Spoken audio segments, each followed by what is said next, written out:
মানুষ এই হত্যাকাণ্ডের পরেও এখনো ঘরে বসে আছে, যে সমস্ত মানুষ এখনো তাদের বিবেককে জাগ্রত করছে না, আমরা তাদেরকে ঘৃণা করি।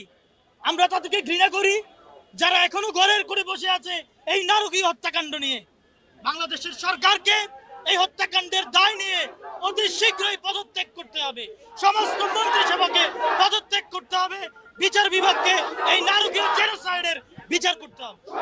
আমরা বেসিক্যালি ছাত্রদের যে নয় দফা দাবি ছিল সেটার সাথে সংহতি প্রকাশ করে আমরা আজকে এখানে এসেছি। তাছাড়াও আমার মনে হয় যে সরকারের এই গণহত্যা এবং গণগ্রেফতার সাধারণ মানুষকে যেভাবে সরকার হ্যারাস করতেছে এটা বন্ধ হওয়া উচিত এবং এটার সুষ্ঠু বিচার হওয়া উচিত। আমরা তো আগেই দাঁড়াইছি, সমষ্টিগতভাবে দাঁড়াইনি, আজকে সমষ্টিগতভাবে যার যার অবস্থান থেকে তো সবাই দাঁড়াইছে। তো আজকে সমন্বিতভাবে যে আমরা যে আসি এবং এদের সাথে আসি, ছাত্রদের সঙ্গে আসি এবং ন্যায়ের পক্ষে আসি, সেই কারণে এক হয়ে দাঁড়ানো হয়েছে আজকে করতে।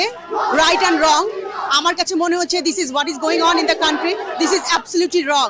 সো রঙের এগেনস্টে দাঁড়িয়েছি যাতে আমরা ন্যায্য বিচার পাই। ছোট ছোট বাচ্চারা, স্কুল কলেজের স্টুডেন্টরা, ইউনিভার্সিটি স্টুডেন্টরা যেভাবে আমাদের জন্য, দেশের জন্য একটা পার্টিকুলার রিজনের জন্য অধিকার আদায়ের জন্য তারা দাঁড়িয়েছিল, বাট সেই অধিকার তো পায়নি, তাদের জীবন দিতে হয়েছে। তো তাদের এগেনস্টে, তাদের ন্যায়, তাদের জীবনের জন্য কি আমরা বিচার চাইতে পারি না? সেটার জন্যই দাঁড়ানো।